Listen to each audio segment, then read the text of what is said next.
Hello student, I am विकास कुमार और आज मैं आपके लिए रेलवे इंजीनियरिंग का थर्ड लेक्चर लेके आया हूँ। ठीक है, तो पिछले लेक्चर में हमने स्लीपर डेंसिटी तक कंसीडर कर लिया था। कहाँ तक कंसीडर कर लिया था? Sleeper density. आज हमारा नेक्स्ट टॉपिक रहेगा ट्रैक फास्टनर। ट्रैक फास्टनर का मतलब क्या होता है? रेल को स्लीपर से अटैच कराने के लिए जिन जिन चीज़ों का हम यूज करते हैं उन्हें क्या बोलते हैं? ट्रैक फास्टनर बोलते हैं। तो ट्रैक फास्टनर निम्न प्रकार के होते हैं। सबसे पहले मैं इनका आपका नाम बताऊंगा, फिर उसके बाद क्या हो रहा है समझाऊंगा। सबसे पहले क्या होता है? फिश प्लेट होती है। फिश प्लेट होती है। दूसरा क्या होता है? फिश बोल्ट होता है। ठीक है भाई। तीसरा फास्टनर होता है, यहाँ से स्पाइक होता है। क्या होता है? स्पाइक। चौथा होता है यहाँ पे की होता है, की करके। ठीक है। पांचवा कौन सा होता है? बियरिंग प्लेट होती है। कौन सी होती है? Bearing plate. और छठा क्या होता है? चेयर होता है, चेयर करके। ठीक है, तो ये 6 प्रकार के ट्रैक फास्टनर होते हैं। तो सबसे पहले फिश प्लेट पढ़ते हैं। फिश प्लेट बेसिकली क्या होता है? जैसे मेरे पास क्या हो गया, एक रेल ये हो गए, एक रेल का सेक्शन ये हो गया, दूसरा रेल का सेक्शन क्या हो गया, ये हो गया। अभी मैं देखो, वैसे हम जब टॉप व्यू देखते हैं रेल का, तो हमें क्या दिखाई देती है? 2 लाइन दिखाई देती है। लेकिन जब मैं इधर साइड से देख रहा हूँ तो मुझे क्या दिखाई देगी? केवल स्टेप से दिखाई देगा। यहाँ से समझ गया यहाँ तक? ठीक है। मुझे क्या करना है? इन 2 रेल को क्या करना है? आपस में अटैच कराना है। आपस में अटैच कराना है तो मैंने जॉइंट पढ़ाए थे आपको, 6-7 प्रकार के जॉइंट बताए थे। तो जॉइंट तो हम सिंपल बता देते हैं क्या होता है जॉइंट यहाँ से। ठीक है। नेक्स्ट, लेकिन हमारा जो मेन मोटिव है इस चैप्टर का या इस लेक्चर का हमारा है ट्रैक फास्टनर। तो ट्रैक फास्टनर में क्या करेंगे? सबसे पहले हम यहाँ पे एक प्लेट लगा देंगे। जो फिश प्लेट होती है ना, फिश प्लेट क्या होती है? एक रेक्टेंगुलर टाइप की प्लेट होती है। फिश प्लेट क्या होती है? एक रेक्टेंगुलर टाइप की प्लेट होती है जो हाई कार्बन स्टील से बनी होती है। किससे बनी होती है? हाई कार्बन स्टील से। इस बार की यूपीएससी ए का क्वेश्चन था कि बताओ फिश प्लेट कौन से कार्बन स्टील की बनी होती है? ये होती है हाई कार्बन स्टील की बनी होती है। तो जर्नल का जो क्रॉस सेक्शन होता है कौन सा होता है? रेक्टेंगुलर शेप की होती है ये। ठीक है। देखो, ये रेक्टेंगुलर शेप की क्या कर दी मैंने? प्लेट लगा दी। अब ये तो है नहीं कि भाई इस फिश प्लेट को इन रेल के साथ अटैच सिंपल ही करा देंगे, ऐसे गोंद से, मतलब एलपी के द्वारा चिपका देंगे, ऐसा तो पॉसिबल नहीं होता। या किसके द्वारा लगा देंगे हम? यहाँ पे रिविट के द्वारा लगा देंगे।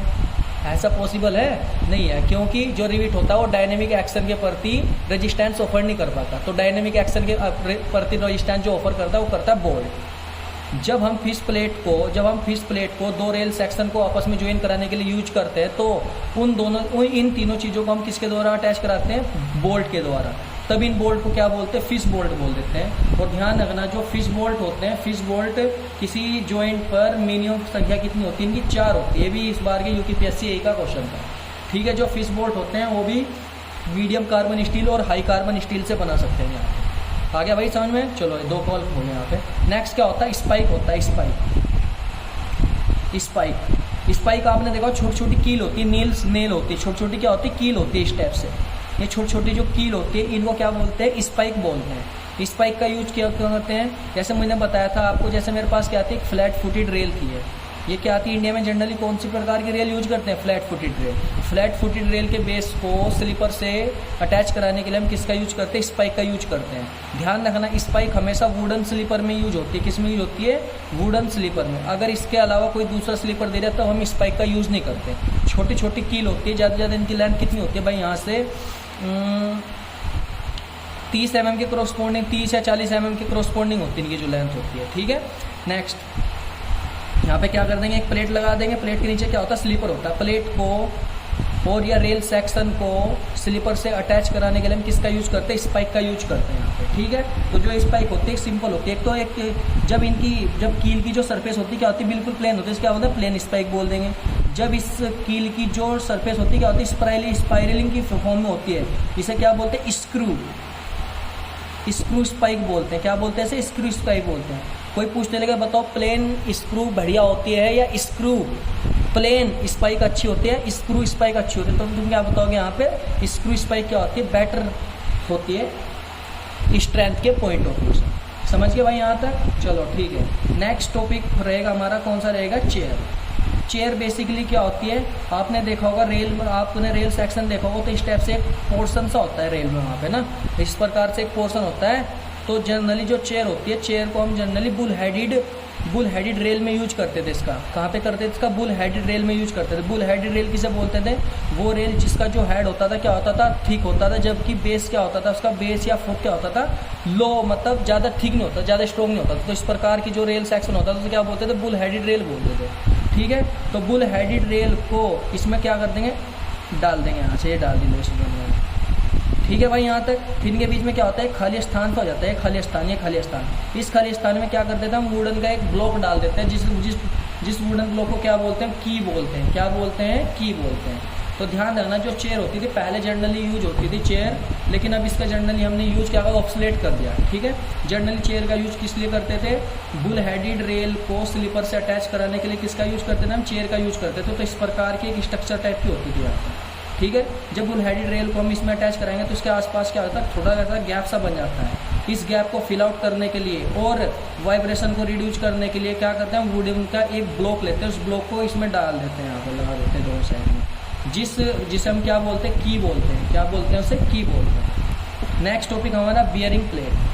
बियरिंग प्लेट मैं आपको बता चुका हूँ, पेपर में इस बार यूकेपीएससी ए के पेपर में क्वेश्चन आया था कि जो बियरिंग प्लेट होती है, बियरिंग प्लेट को हम जनरली कौन से रेल सेक्शन में यूज करते हैं। तो बियरिंग प्लेट को जनरली हम ध्यान रखना फ्लैट फुटेड रेल में यूज करते हैं। फ्लैट फुटेड रेल को स्लीपर से अटैच कराने के लिए हम किसका यूज करते हैं, बियरिंग प्लेट का यूज करते हैं। जो बियरिंग प्लेट होती है वो कास्ट आयरन और माइल्ड स्टील की बनी होती है भाई। बियरिंग प्लेट किसकी बनी होती है, ये कास्ट आयरन और माइल्ड स्टील की बनी होती है। जनरली जो इसका जो क्रॉस सेक्शन होता है क्या होता है, रेक्टेंगुलर टाइप का होता है। यहाँ से आगे गाइस समझ में आता है, चलो ठीक है। नेक्स्ट टॉपिक अब हमारा क्या रहेगा यहाँ से, बैलास्ट एंड सबग्रेड। ठीक है, नेक्स्ट टॉपिक हमारा क्या रहेगा यहाँ से, बैलास्ट एंड सबग्रेड। अब बैलास्ट एंड सबग्रेड हमें पता है क्या होता है, ballast generally, ballast and subgrade सभी को पता है। सबसे पहले क्या होता है, ऊपर क्या होता है, रेलवे ट्रैक होता है। रेलवे ट्रैक की ट्रांसवर्सी डायरेक्शन में क्या होता है, स्लीपर होते हैं। स्लीपर के नीचे क्या होते हैं भाई, सबग्रेड होते हैं, नहीं सॉरी बैलास्ट होते हैं। बैलास्ट क्या होती है, कटे हुए पत्थरों की या ब्रोकन स्टोन की क्या होती है, लेयर होती है। ब्रोकन स्टोन या कटे हुए पत्थर की क्या होती है, लेयर होती है, जिसे क्या बोलते हैं, बैलास्ट बोलते हैं। जनरली जो बैलास्ट होता है, ये बैलास्ट जनरेट होता है इग्नियस रॉक और मेटामॉर्फिक रॉक से जनरेट होता है। ये कौन सी रॉक से जनरेट होता है बैलास्ट, ये इग्नियस रॉक और मेटामॉर्फिक रॉक से जनरेट होता है। जनरली हम ऐसे कौन कौन से स्टोन होते हैं जनरल जिसका यूज हम एज ए ब्लास्ट करते हैं, तो सबसे पहले क्या होता है, ग्रेनाइट होता है भाई। दूसरे पे क्या हो जाएगा, बेसाल्ट हो जाएगा यहाँ से। तीसरे पे क्या हो जाएगा, ट्रैप हो जाएगा। चौथे पे क्या हो जाएगा, सैंड स्टोन हो जाएगा यहाँ से। पाँचवें पे क्या हो जाएगा, लाइम स्टोन हो जाएगा। ठीक है, तो ये कितने निम्न प्रकार के क्या होते हैं, पत्थर होते हैं जिनका यूज हम एज ए ब्लास्ट करते हैं। लेकिन अगर बाई चांस ऑप्शन में आ गया इन 6 में से कौन सा एज ए ब्लास्ट यूज होता है, तो जनरली हम किस पे निशान लगाते हैं, वहाँ पे बैलास्ट पे लगाते हैं। ठीक है, क्योंकि जो बैलास्ट की जो कॉस्ट होती है वो क्या होती है, इन सभी के कंपेयर में क्या होती है, कम होती है यहाँ से। ठीक है, और जो बैलास्ट की जो कंप्रेसिव स्ट्रेंथ होती है वो भी क्या होती है, बहुत ज़्यादा होती है इन सभी के कंपेयर में यहाँ से। ठीक है भाई, समझ में आ गया यहाँ से। ठीक है, नेक्स्ट अगर कोई पूछने लगे ये तो बता दे, चलो ब्लास्ट का यूज क्या करते हैं। नेक्स्ट पॉइंट ये हो सकता है कि जो बैलास्ट क्या करता है, ट्रैक को इलास्टिक मीडियम प्रोवाइड करता है। पेपर में आएगा क्वेश्चन कि इलास्टिक मीडियम, इलास्टिसिटी मीडियम कौन प्रोवाइड करता है इसमें, क्योंकि मैंने बताया था आपको ट्रैक, रेल, स्लीपर, बैलास्ट और सबग्रेड, इन चारों के कॉम्बिनेशन को क्या बोलते थे, परमानेंट वे बोलते थे। तो पेपर में जनरली क्वेश्चन आएगा परमानेंट वे में ऐसी कौन सी लेयर होती है जो पूरे ही परमानेंट वे को इलास्टिक मीडियम प्रोवाइड करती है, तो क्या होता है, ब्लास्ट होता है वहाँ पे। क्यों, क्योंकि जो बैलास्ट होता है, बैलास्ट लोड को, जो रेल मैंने बताया था जब रेल पे क्या चलता है, व्हील चलते हैं, तो व्हील का जो रोलिंग लोड होता है रेल किस में कन्वर्ट कर देती है, उसे पॉइंट लोड में कन्वर्ट करती है। और वो पॉइंट लोड किस पे लाके जाके लगता है, वहाँ पे स्लीपर पे लगता है जाके। फिर स्लीपर पे पॉइंट लोड लग रखा है, फिर वो पॉइंट लोड किस में कन्वर्ट हो जाता है, वो यूडीएल में कन्वर्ट हो जाता है, किसके थ्रू, बैलास्ट के थ्रू। और कहाँ पे एक्ट हो जाता है, जाके नीचे सबग्रेड पे एक्ट हो जाता है। ठीक है, तो पेपर में आएगा क्वेश्चन कि बैलास्ट एज ए मतलब ऐसी कौन सी लेयर होती है परमानेंट वे में जो इलास्टिक मीडियम प्रोवाइड करती है, तो कौन सी होती है, बैलास्ट होती है। नेक्स्ट, ड्रेनेज पर्पस में भी इसका बहुत अच्छा यूज होता है। ड्रेनेज पर्पस में, क्योंकि भाई ये तो जैसे हम हाईवे में होते हैं, ड्रेनेज पर्पस के लिए हम क्या करते हैं, रोड को बीच में से उठा देते हैं, जिसे क्या बोलते हैं, कैम्बर बोल देते हैं या क्रॉस स्लोप बोल देते हैं। लेकिन हम ये पॉसिबल नहीं है कि हम यहाँ पे ट्रेन के जो बीच के पोर्शन को ही उठा देंगे, यहाँ पर ऐसा पॉसिबल है, नहीं है। तो इसलिए बारिश के पानी को साइड में ड्रेन आउट करने के लिए हम किसका यूज करते हैं, यहाँ पे बैलास्ट का यूज होता है एज ए बैलास्ट। नेक्स्ट, एक और काम हो सकता है, शॉक और वाइब्रेशन को क्या करता है, बहुत अच्छी तरीके से क्या कर सकता है, ये सहन कर सकता है। क्योंकि जब ट्रेन चलती है तो ट्रेन के चलने के कारण क्या होता है, वहाँ पे वाइब्रेशन जनरेट होता है, तब उस वाइब्रेशन को क्या करता है, शॉक को आसानी से क्या कर सकता है, रजिस्ट कर सकता है यहाँ पे। समझ गए भाई। Next, as a super elevation भी प्रोवाइड कर सकते हैं, क्योंकि जनरली जब हम किसी करो पे घूमते हैं या कोई ट्रेन करो पे घूमती है, तो वहाँ पे क्या होता है, आउटर व्हील को क्या कर सकते हैं, आउटर जो रेल होती है उसे क्या करते हैं, थोड़ा ऊपर की ओर उठा देते हैं। लेकिन अगर कहीं ऐसी फैसिलिटी नहीं है कि हम ऊपर उठाएं, तो हम जो सुपर एलिवेशन है हम किसके थ्रू प्रोवाइड करेंगे, बैलास्ट के थ्रू ही हम सुपर एलिवेशन को क्या करेंगे वहाँ पे प्रोवाइड करेंगे, जिससे कि हम सेंट्रीफ्यूगल फोर्स को क्या कर सकें, न्यूट्रलाइज कर दिया जा सके। आ गया भाई समझ में। नेक्स्ट और काम क्या हो सकता है, लॉन्गिट्यूडनल एंड लैटरल स्टेबिलिटी देता है ट्रैक को, लॉन्गिट्यूडनल एंड लैटरल स्टेबिलिटी देता है, ना तो ट्रैक को आगे की ओर खिसकने देता, ना ही ट्रैक को साइड की ओर जाने देता है यहाँ पर। नेक्स्ट क्या हो सकता है, वेजिटेबल्स की जो ग्रोथ होती है वो क्या होती है, मिनिमाइज हो सकती है, क्योंकि ये तो है नहीं कि जब भाई पेड़ पौधे होंगे पत्थरों में उगेंगे, ये तो मिट्टी में उगे ना किसी की, समझ गए। तो ये आगे समझ। जनरली जो बैलास्ट होते हैं वो निम्न प्रकार के होते हैं, जैसे स्टोन, ब्रोकन स्टोन भी यूज कर सकते हैं as a ballast, broken brick भी एज ए ब्लास्ट यूज कर सकते हैं, ठीक है।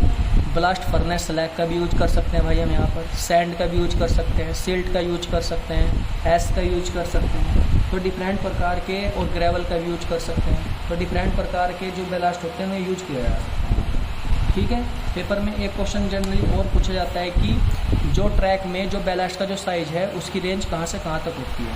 तो ध्यान रखना, ये जो बैलास्ट का जो साइज होता है ये डिपेंड करता है हम कौन से प्रकार की गेज वाली ट्रैक बना रहे हैं, ब्रॉड गेज बना रहे हैं, मीटर गेज बना रहे हैं, नैरो गेज बना रहे हैं, या फीडर गेज बना रहे हैं। जर्नली अगर ये गेज डिफाइन नहीं कर रखी तो जर्नली इसका उसका साइज लेते हैं 1.9 सेंटीमीटर से 5.1 सेंटीमीटर तक लेते हैं, बैलास्ट का साइज होता है, ठीक है। बैलास्ट का जो साइज होता है कहाँ से होता है, एक पत्थर का जो साइज होता है जो ब्लास्ट 1.9 सेंटीमीटर से 5.1 सेंटीमीटर तक का होता है, ठीक है। अगर कोई पूछने लगे बताओ भाई ब्रॉड गेज के लिए कितना होता है, ब्रॉड गेज के लिए कितना, नहीं सॉरी, ब्रॉड गेज और मीटर गेज, अभी मैं क्या बता रहा हूँ, सिंपल ब्रॉड गेज और मीटर गेज के लिए बता रहा हूँ यहाँ पर, ठीक है। जर्नली जो इसका जो साइज होता है ना ये टाइप ऑफ स्लीपर पे डिपेंड करेगा, और ब्रॉड गेज और नैरो गेज और मीटर गेज और फीडर गेज पे डिपेंड करेगा, ठीक है। अगर वुडन स्लीपर होगा तो उसमें कितना लेंगे वहाँ पर, अगर कॉन्क्रीट स्लीपर होगा उसमें कितना लेंगे, स्टील स्लीपर होगा तो उसमें कितना लेंगे। तो जनरली वुडन स्लीपर में, ब्रॉड गेज और मीटर गेज के केस में वुडन स्लीपर अगर हम यूज कर रहे हैं वहाँ पर, तो वुडन स्लीपर के केस में जो ब्रोकन स्टोन का जो साइज लिया जाता है वो 5.1 सेंटीमीटर लिया जाता है यहाँ से, जबकि स्टील स्लीपर के केस में कितना लिया जाता है, ये स्टील स्लीपर के केस में 3.8 सेंटीमीटर लिया जाता है यहाँ से, ठीक है भाई। और कोई पूछने लगे यहाँ पे आपको कॉन्क्रीट स्लीपर में कितना लिया जाता है, यहाँ से कॉन्क्रीट स्लीपर में लिया जाता है 4.5 सेंटीमीटर लिया जाता है। कोई पूछने लगे क्रॉसिंग में कितना लिया जाता है, क्रॉसिंग में इसकी वैल्यू कितनी होती है, 2.64 सेंटीमीटर होती है यहाँ से। आगे भाई समझ में आता है। तो जनरली ये बेसिकली क्वेश्चन पूछे जाते हैं आपके पेपर में। क्रॉसिंग पता है आपको, क्रॉसिंग मतलब क्या होता है, जैसे मेरे पास क्या है, एक रेलवे ट्रैक ही हो गया, मुझे क्या करना है, एक रेलवे ट्रैक ही हो गया यहाँ से, ठीक है, एक रेलवे ट्रैक ही हो गया, तो इधर की ओर मुझे क्या करना है, दूसरा रेलवे ट्रैक निकालना है, तब इस पोर्शन को ही क्या बोलते हैं, पॉइंट एंड क्रॉसिंग बोलते हैं। तो पॉइंट एंड क्रॉसिंग पे जो पत्थरों का जो साइज होता है कितना होता है, 2.64 सेंटीमीटर होता है, ठीक है। नेक्स्ट पॉइंट इससे रिलेटेड एक और पॉइंट छूट गया भाई यहाँ से। कोई पूछने लगे बताओ भाई बैलास्ट सब ग्रेड पर जो लोड है, जैसे मुझे पता है ये क्या हो गया, बैलास्ट हो गया यहाँ से, ये क्या हो गया यहाँ से, बैलास्ट हो गया, ठीक है। पेपर में आएगा क्वेश्चन कि बैलास्ट जो सब ग्रेड पे जो लोड का जो डिस्ट्रीब्यूट ट्रांसफर करता है वो कितने डिग्री के एंगल पे करता है। तो ध्यान रखना, अगर कोई तो आपसे पूछने लगे कि जो बैलास्ट का जो लोड का जो डिस्ट्रीब्यूशन होता है किस पर, सब ग्रेड पर, वो कितने डिग्री के एंगल पे होता है, तो आप कितना बताओगे, वहाँ पे 45 डिग्री के एंगल पे होता है। इट मीन्स क्या होगा कि जैसे मेरे पास क्या है, ब्लास्ट की लेयर होगी, ये क्या होगी, ब्लास्ट की लेयर, यहाँ पे कोई एक लोड लग रहा है P किलो न्यूटन का, कितने किलो न्यूटन का लोड लग रहा है, P किलो न्यूटन का। तो आपसे किसी ने पूछ लिया कि इस P किलो न्यूटन की इंटेंसिटी ऊपर से लेके नीचे की ओर 2 मीटर डिस्टेंस पे कितनी हो, तो हम कैसे निकालेंगे, जनरली इसका मान, इसका लोड का डिस्ट्रीब्यूशन कर देंगे 45 डिग्री के एंगल पे, तो 45 डिग्री के कोरस्पॉन्डिंग जो वैल्यू यहाँ पे आएगी वो निकाल लेंगे यहाँ से, ठीक है भाई। तो एक क्वेश्चन और पूछा जाता है, चलो ये तो हो गया नेक्स्ट टॉपिक क्या रहेगा हमारा, minimum depth of ballast, minimum depth of ballast की, बैलास्ट की जो लेयर होती है उसकी जो डेप्थ होती है कितनी लेते हैं generally, minimum depth of the ballast, ये टॉपिक होता है। तो जो मिनिमम डेप्थ ऑफ जो बैलास्ट होती है वो डिपेंड करती है स्लीपर के बीच की स्पेसिंग, मतलब centre to centre spacing, sleeper के बीच की सेंटर टू सेंटर स्पेसिंग और स्लीपर के फेस टू फेस के बीच की स्पेसिंग होगी, ठीक है। और जनरली मुझे पता है कि जो स्लीपर का जो लोड का जो डिस्ट्रीब्यूशन होता है कितने डिग्री के एंगल पे होता है, वो 45 डिग्री के एंगल पे होता है। चलो मैं बना देता हूँ डायग्राम यहाँ पे। जैसे मेरे पास क्या हो गया, एक स्लीपर है, 2 स्लीपर हो गए यहाँ से, 2 स्लीपर के सेंटर टू सेंटर स्पेसिंग कितनी होगी यहाँ से, S होगी। 2 स्लीपर के बीच की सेंटर टू सेंटर स्पेसिंग कितनी होगी यहाँ से, S हो गई भाई यहाँ से। इसके फेस टू फेस की जो डिस्टेंस होगी वो कितनी होगी यहाँ से, W होगी, कितनी होगी यहाँ से, W होगी। अब मुझे क्या करना, लोड का डिस्ट्रीब्यूशन करना है। ये क्या नीचे यहाँ पे क्या लग रखे हैं, ये क्या है, बैलास्ट है, ठीक है, ये क्या है, बैलास्ट, ठीक है। तो मुझे डेप्थ निकालनी, मिनिमम डेप्थ जहाँ पे स्ट्रेस का ओवरलैप हो रहा है, जहाँ तक स्ट्रेस का ओवरलैप हो रहा है तो उतनी डेप्थ को ही क्या बोलते हैं, minimum depth of the ballast. तो कितने डिग्री का एंगल हो रहा है, 45 डिग्री का एंगल। तो ये वाली डिस्टेंस कितनी हो जाएगी, ये टोटल डिस्टेंस, ये देखो सॉरी ये जो विड्थ दे रखी नहीं होती है W, ऐसे ये विड्थ दे रखी है यहाँ पे W, ये अलग अलग भी हो सकती है और सेम भी हो सकती है, ठीक है, डिपेंड करेगी वो कंडीशंस कैसी है। तब इनके फेस टू फेस की डिस्टेंस कितनी है, देखो ये टोटल ये सेंटर टू सेंटर स्पेसिंग कितनी S, अगर S में से W/2 इधर से घटा, W/2 घटा तो पूरा W नहीं घट जाएगा, तो बीच की जो डिस्टेंस हुई है माना X है, तो X बराबर कितना है, S माइनस के W हो जाएगा। तब इसके जो ये पोर्सन है इसे हाफ कर देंगे यहाँ पर, तो ये क्या हो जाएगा, X1 हो जाएगा, ये X1 हो गया और ये भी X1 हो गया यहाँ से। तो tan 45 बराबर कितना होता है, लंब बटे आधार, लंब कितना है इसका, D मिनिमम, आधार कितना है इसका, X1, तो D मिनिमम बराबर tan 45 का मान कितना होता है, 1 होता है, तो X1 का मान कितना हो जाएगा, S माइनस के W/2। तो बेसिकली पूछ सकता है कोई और क्वेश्चन या न्यूमेरिकल आ सकता है इस पर कि बताओ मिनिमम डेप्थ ऑफ बैलास्ट कितनी होती है, तो जनरली बता देंगे, ठीक है। अगर कोई आपसे पूछने लगा कि अगर रेल क्वांटिटी ऑफ बैलास्ट कितनी यूज होती है generally per metre length of the rail, तो बैलास्ट की क्वांटिटी भी देख लो भाई, अगर आ गया, क्योंकि जेई का पेपर है, जेई लेवल का पेपर आपको पता है कैसा आता है, ठीक है। तो देखते हैं यहाँ पर, तो ब्रॉड गेज ट्रैक के लिए, किसके लिए, ब्रॉड गेज ट्रैक के लिए यहाँ पर 1.036 मीटर क्यूब बैलास्ट की यूज, मतलब बैलास्ट का यूज होगा per metre length of the rail. और पूछेगा फिर भाई मीटर गेज के लिए बताओ कितना होता है, 0.7 होता है, नैरो गेज के लिए कितना होता है, 0.5 होता है, समझ गए। सब ग्रेड क्या होता है, अब नेक्स्ट टॉपिक क्या होगा, सब ग्रेड। सब ग्रेड क्या होती है, जो सबसे निचले वाली लेयर होती है, ट्रैक की सबसे निचले वाली जो लेयर होती है, उस लेयर को क्या बोलते हैं, सब ग्रेड बोलते हैं, ठीक है। ये भी पूरे ट्रैक को क्या प्रोवाइड करती है, स्टेबिलिटी प्रोवाइड करती है, पूरे ट्रैक को क्या प्रोवाइड करती है, स्टेबिलिटी प्रोवाइड करती है। यदि सब ग्रेड ही हमारी वीक होगी तो पूरे ट्रैक की जो स्टेबिलिटी होगी बेकार होगी। तो इसलिए हम चाहते हैं, इसलिए हम जब हम लैब में जब हम कोई ट्रैक बनाते हैं, हाईवे रोड बनाते हैं, सबसे पहले सब ग्रेड मटेरियल की ही टेस्टिंग की जाती है, जिससे कि ये पता चल जाए कि हमें कि वो मिट्टी कितना लोड सहन करे या कितने लोड को सहन करने के लिए एलिजिबल है, ठीक है भाई। तो पूरे ट्रैक को स्टेबिलिटी कौन देती है, सब ग्रेड देती है। ड्रेनेज पर्पस में भी इसका बहुत अच्छी तरीके से यूज होता है, ठीक है गाइस। नेक्स्ट टॉपिक अब हमारा क्या रहेगा, क्रिप तो हमने पढ़ चुके थे भाई, क्रिप क्या होता था सब कुछ पढ़ लिया था हमने, क्रिप होता है। नेक्स्ट होता है geometric design of highway, geometrical design highway आ रहा है, geometrical design of railway track, geometrical design of railway track.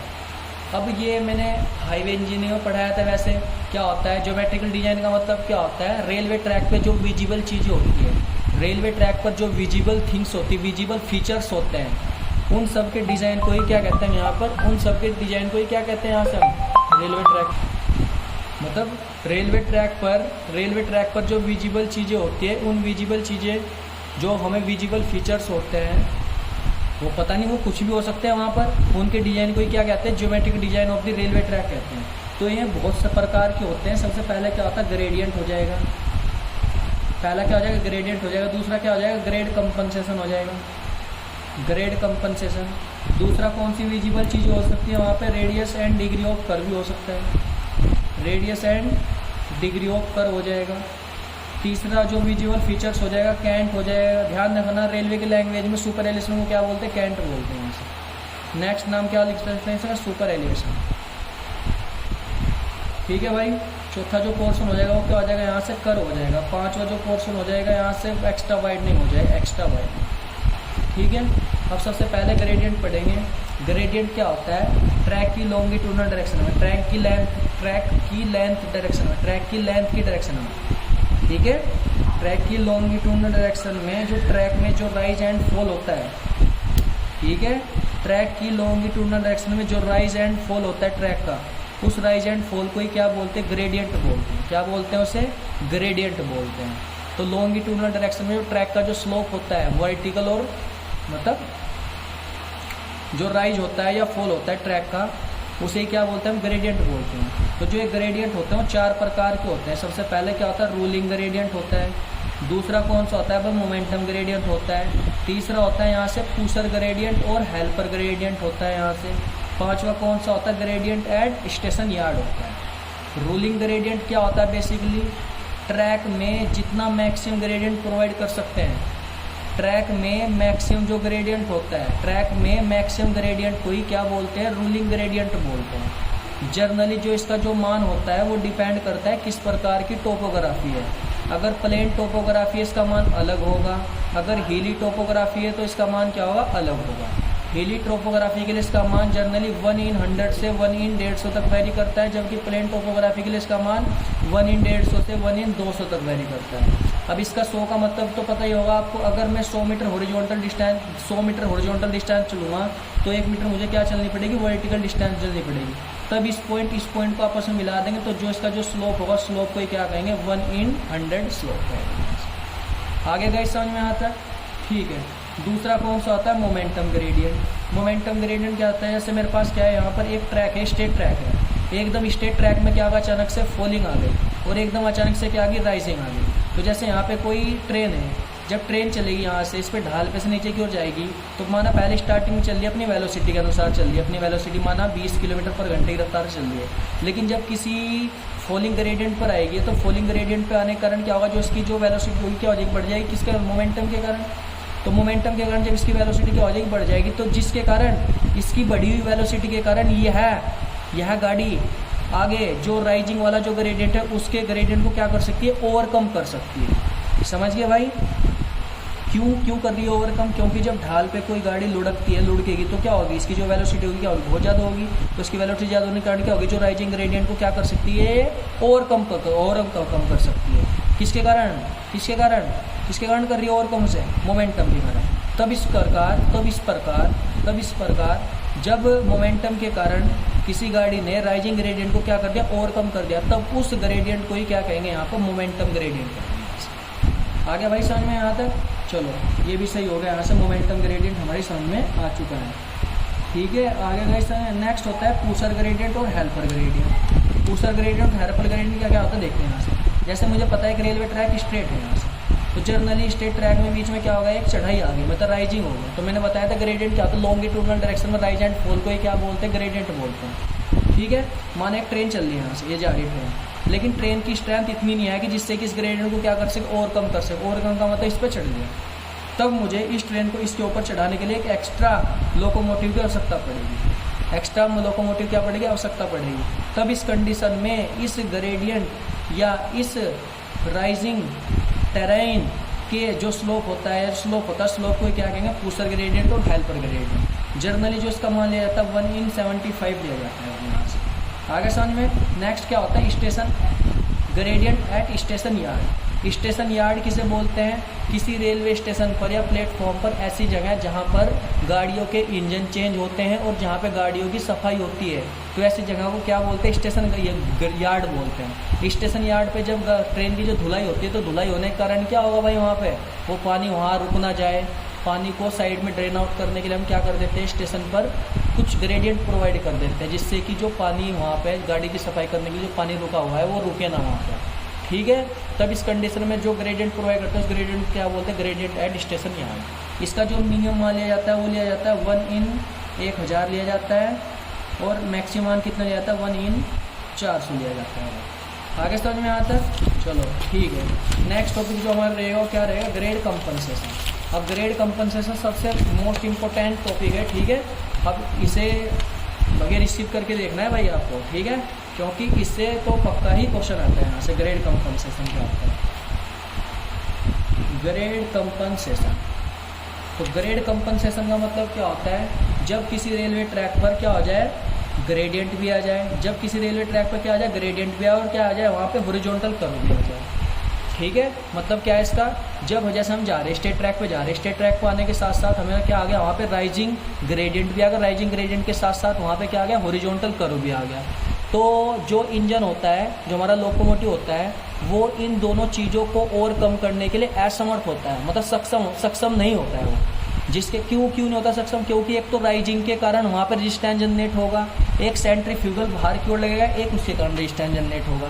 तब इस कंडीशन में हम क्या कर देते हैं? जो राइजिंग ग्रेडियंट होता है, राइजिंग ग्रेडियंट को थोड़ा घटा देते हैं, तब उस घटाने के प्रोसेस को ही क्या बोलते हैं, ग्रेड कंपनसेशन। समझ गए भाई यहाँ तक।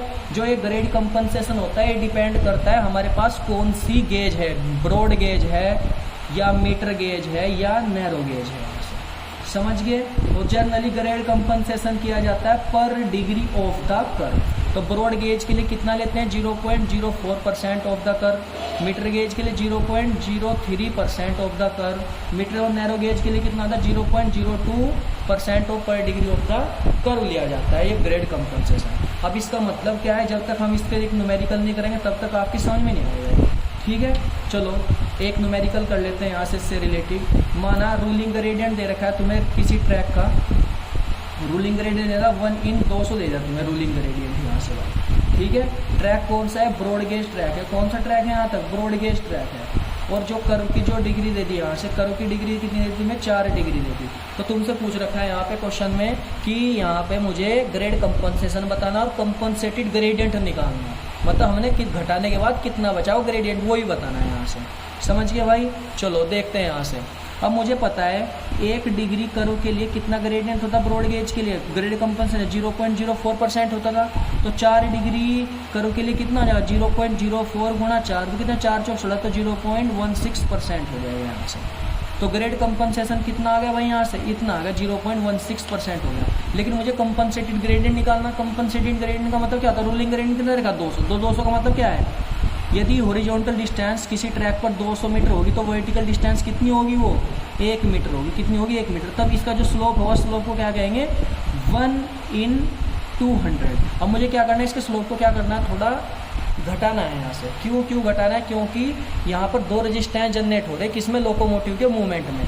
एक तो वर्टिकल कर्व के कारण मूवमेंट जनरेट, वो रेजिस्टेंस ऑफर हो रहा है एक सेंट्रीफ्यूगल एक्शन के कारण। तो अगर एक ये कम हो जाए तो दूसरा तो अपने आप और कम हो जाएगा। ठीक है, तो ये कंडीशंस होती है। अब देखो, या तो तुम एक काम करो, रूलिंग ग्रेडियंट को जो किस में दे रखा, 1 in 200 में दे रखा है, या तो इसे परसेंटेज में कन्वर्ट कर लो, या इसे परसेंटेज से इसी फॉर्म में कन्वर्ट कर लो। तो चलो मैं इसे परसेंटेज में कन्वर्ट कर रहा हूँ। तो 1/200 गुणा 100, 2 0 2 गए तो कितना, 0.5% हो गया। तो कंपनसेटेड ग्रेडियंट कितना हो जाएगा, कंपनसेटेड ग्रेडियंट तो 0.5 माइनस के 0.16 तो कितना आ जाएगा भाई, यहाँ से 0.5 में से घटा दे से, तो 10 में से 6 गए 4, 34% हो जाएगा। कितना हो जाएगा भाई, ये 34% आ गया। तो कंपनसेटेड ग्रेडियंट कितना होगा, 0.34% हो गया। अब इसकी फॉर्म में लाओ इसे, 0.34/100, इसके गुणा 1 कर दो तो इसे 1 के बटे मिलेगा। तो 100/0.34 तो कितना है, 1/294 समथिंग हो जाएगा सही। इसका मतलब क्या है, अब हॉरिजॉन्टल डिस्टेंस कितनी होगी, 294 समथिंग होगा। मीटर डिस्टेंस हो गया। अब बताओ किसका स्लोप ज़्यादा होगा, किसका ज़्यादा, ये वाला स्लोप ज़्यादा होगा, ये वाला स्लोप ज़्यादा। तो ये वाला स्लोप ज़्यादा होगा यहाँ से। तो ये कितनी डिस्टेंस हो जाएगी यहाँ से, 294.1 मीटर हो जाएगी 1 मीटर का। तो देखो कितना स्लोप घट गया। तब इस घटे स्लोप को क्या करते हैं, grade compensation, grade compensated gradient बोलते हैं। ठीक है, तो ओके गाइस, आगे का जो टॉपिक है मैं नेक्स्ट लेक्चर में कवर करूँगा। ठीक है, ओके। अगर आपको कोई डाउट हो तो आप कमेंट बॉक्स में लिख सकते हैं कि सर मेरी ये समझ में आया, तो मैं इस अगले लेक्चर में क्या करूँगा, दोबारा से समझा दूँगा आपको इसके बारे में। ठीक है, ओके गाइस, थैंक यू।